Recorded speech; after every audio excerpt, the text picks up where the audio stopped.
चलिए इस टॉपिक पर सीधे बात करते हैं। हम सबके साथ अक्सर ये होता है ना, महीने की एक फिक्स तारीख को अकाउंट में सैलरी आती है और शुरू के 1-2 दिन तो क्या गजब की खुशी होती है, बिल्कुल सेलिब्रेशन वाला माहौल। लेकिन फिर शुरू होता है ईएमआई, क्रेडिट कार्ड के बिल्स और दुनिया भर के खर्चों का वो सिलसिला जो रुकने का नाम ही नहीं लेता। और देखते ही देखते महीने के आखिर तक आते आते बैंक अकाउंट फिर से बिल्कुल साफ हो जाता है। ये एक ऐसी सिचुएशन है जिससे हम में से ज्यादातर लोग बहुत गहराई से रिलेट कर सकते हैं। आज के इस एक्सप्लेनर में इसी दर्द का एक बिल्कुल पक्का और प्रैक्टिकल इलाज डिस्कस करेंगे। अब यहाँ एक बहुत ही चुभने वाला सवाल सामने आता है। ऐसा क्यों होता है कि कुछ लोग बिल्कुल उसी सेम सैलरी ब्रैकेट में रहकर भी जबरदस्त संपत्ति यानी वेल्थ बना लेते हैं, जबकि बाकी लोग पूरी जिंदगी सिर्फ सर्वाइव करने में ही गुजार देते हैं? मतलब बस महीने से महीने का खर्च निकल रहा है। क्या ये किस्मत का खेल है? जी नहीं, बिल्कुल नहीं। ये सब एक खास तरीके से काम करने का नतीजा है। तो आज का एजेंडा बहुत ही क्लियर है। हम इन 5 चीजों को कवर करेंगे। पहला, सैलरी का सबसे बड़ा सच। दूसरा, पहले इन्वेस्ट फिर खर्च वाला गोल्डन रूल। तीसरा, कंपाउंडिंग का असली जादू। चौथा, अमीर बनने के 5 प्रैक्टिकल स्टेप्स। और पांचवा, असली फ्रीडम होती क्या है। चलिए बढ़ते हैं हमारे पहले सेक्शन की तरफ। सैलरी का सबसे बड़ा सच यानी मिथ वर्सेस रियलिटी। हम लोग अक्सर एक बहुत बड़े भ्रम में जीते हैं। एक मिथ है कि अमीर बनने के लिए ना एक बहुत बड़ी लाखों की सैलरी होना जरूरी है, लेकिन रियलिटी इससे बिल्कुल अलग है। हाई सैलरी किसी को रिच नहीं बनाती, बल्कि सही फाइनेंशियल हैबिट्स रिच बनाती हैं। आज हमारे आसपास ऐसे हजारों उदाहरण हैं जहां 25,000 से 50,000 रुपए कमाने वाले लोग भी शानदार वेल्थ क्रिएट कर रहे हैं। ऐसा इसलिए क्योंकि उनका फोकस सिर्फ पैसा कमाने पर नहीं है, बल्कि कमाए हुए पैसे को समझदारी से ग्रो करने पर है। अब आते हैं सेक्शन 2 पर। पहले इन्वेस्ट फिर खर्च। यही है असली वेल्थ इक्वेशन। इसको थोड़ा ध्यान से समझते हैं। जो पुअर माइंडसेट होता है ना, जो हम में से ज्यादातर लोगों की डिफॉल्ट आदत बन चुकी है, वो कुछ यूं काम करता है। सैलरी आई, फिर सारे खर्च किए, और अगर अंत में गलती से कुछ बच गया तो उसे सेव कर लिया। और सच पूछिए तो बचता कुछ भी नहीं है। दूसरी तरफ रिच माइंडसेट बिल्कुल अलग अप्रोच रखता है। इसमें सैलरी आते ही सबसे पहले एक हिस्सा सीधे इन्वेस्टमेंट में जाता है, और आइडियली इसे ऑटोमेट कर देना चाहिए ताकि सोचना ही ना पड़े। और उसके बाद जो पैसा बचता है, सिर्फ उसी से पूरे महीने के खर्च चलाए जाते हैं। बस ये एक छोटा सा क्रम बदलना ही असली वेल्थ क्रिएशन की सबसे मजबूत नींव है। तो अब चलते हैं सेक्शन 3 पर, कंपाउंडिंग का असली जादू, द मैथ बिहाइंड वेल्थ। चलिए इसके पीछे के गणित को एक प्रैक्टिकल एग्जाम्पल से समझते हैं। मान लेते हैं कि मंथली सैलरी 30,000 रुपए है।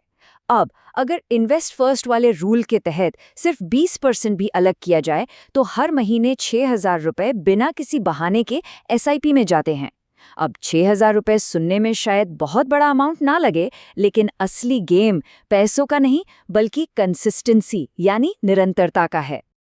और यही निरंतरता क्या कमाल करती है, सुनिए। अगर यही 6,000 रुपए हर महीने पूरी डिसिप्लिन के साथ इन्वेस्ट किए जाएं और मार्केट से औसतन 15% का रिटर्न मिले, तो 20 साल बाद वो छोटी सी रकम 1 करोड़ रुपए से भी ज्यादा बन सकती है। जी हाँ, 1 करोड़ से ज्यादा। इसे ही कंपाउंडिंग का असली जादू कहते हैं। ये साफ साबित करता है कि वेल्थ बनाने की शुरुआत करने के लिए लाखों रुपए नहीं चाहिए, बल्कि थोड़ा सा समय और अनुशासन चाहिए। लेकिन यहीं पर एक बहुत बड़ी रुकावट आ जाती है। एक ट्रैप है, अरे अभी सैलरी कम है, बाद में इन्वेस्ट करना शुरू करेंगे। ये मिडिल क्लास का सबसे खतरनाक जाल है। होता क्या है कि किसी महंगे फोन को ईएमआई पर लेने के लिए तो तुरंत तैयारी हो जाती है, नई बाइक के लिए लोन ले लिया जाता है, लेकिन फ्यूचर के लिए इन्वेस्ट करने की बात हमेशा टाल दी जाती है, और वो बाद में कभी आता ही नहीं है।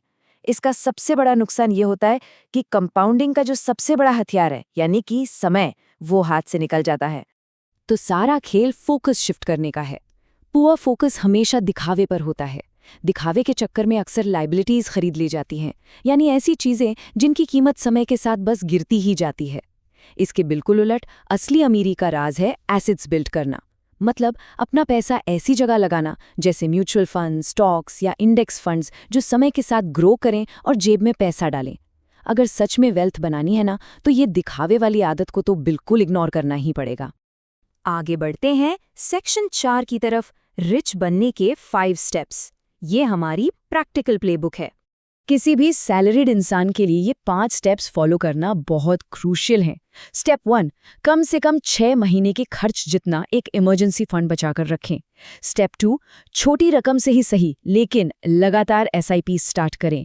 स्टेप 3, अपनी स्किल्स को लगातार अपग्रेड करते रहें। स्टेप 4, सिर्फ एक सैलरी पर डिपेंड ना रहें, मल्टीपल इनकम सोर्स बनाएं। और स्टेप 5, अपनी लाइफस्टाइल इन्फ्लेशन को कंट्रोल में रखें। अगर स्टेप 3 को थोड़ा और गहराई से देखें तो अपनी फिक्स सैलरी को तेजी से बढ़ाने का सबसे असरदार तरीका है हाई इनकम स्किल सीखना। आज के टाइम में AutoCAD, AI tools, coding, digital marketing या इलेक्ट्रिकल डिज़ाइन जैसी काफ़ी डिमांडिंग स्किल्स सीखी जा सकती हैं।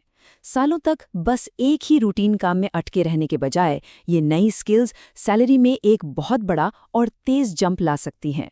इसी तरह स्टेप 4 भी उतना ही ज़रूरी है। आज के डायनामिक समय में सिर्फ और सिर्फ एक सैलरी पर निर्भर रहना बहुत बड़ा रिस्क है। यूट्यूब, फ्रीलांसिंग, कोई ऑनलाइन बिजनेस या फिर बहुत ही समझदारी से की गई इन्वेस्टिंग, ये सभी चीज़ें साइड इनकम के बेहतरीन सोर्स बन सकती हैं।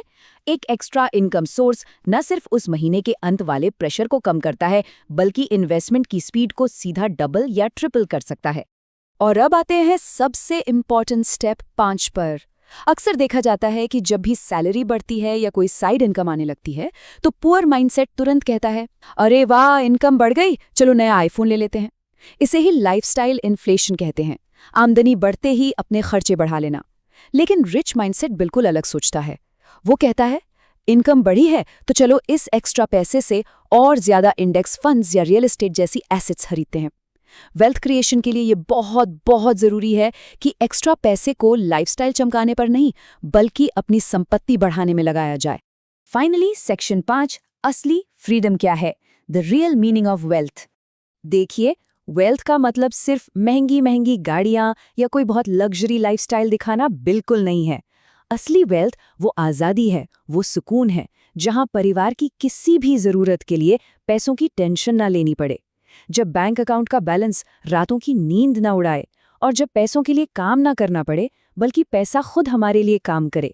यही है असली फाइनेंशियल फ्रीडम। तो फाइनेंशियल फ्रीडम का ये सफ़र आज और अभी से शुरू होना चाहिए। इस तरह के मनी माइंडसेट को अपनी जिंदगी का हिस्सा बनाने के लिए फाइनेंस बाय संदीप सत्रा से जुड़े रहें। इस एक्सप्लेनर को खत्म करने से पहले एक सवाल पर गहराई से ज़रूर विचार करें और कमेंट्स में शेयर करें। आखिर वो कौन सा सबसे बड़ा फाइनेंशियल स्ट्रगल है जो आज तक आगे बढ़ने से रोक रहा है? सही जवाब और सही दिशा दोनों यहीं से मिलेंगे।